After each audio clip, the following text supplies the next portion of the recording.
Hello friends, welcome back to the new video. In this video guys, I am going to show you guys how can you off the zoom setting in your iPhone guys. You have on guys by mistake the zoom setting.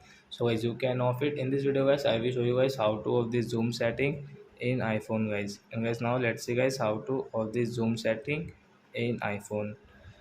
But before starting video friends, I want to tell you if you new in my channel and you are watching my video first time. So first of all go and subscribe my channel, click the bell icon and like my videos. So now let's start video guys. First of all guys, you will have to come in guys your phone setting to set it guys. Then guys click on your phone setting and guys scroll it and guys do like that.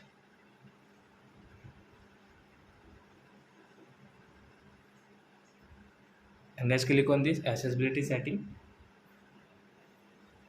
And guys click on this zoom setting and guys scroll it and I like that. And guys come in this right side guys, you can see this zoom setting. So guys come here and guys you can off from here guys. The zoom setting will not work in your iPhone. So I hope friends you have understood how to off zoom setting in iPhone 13.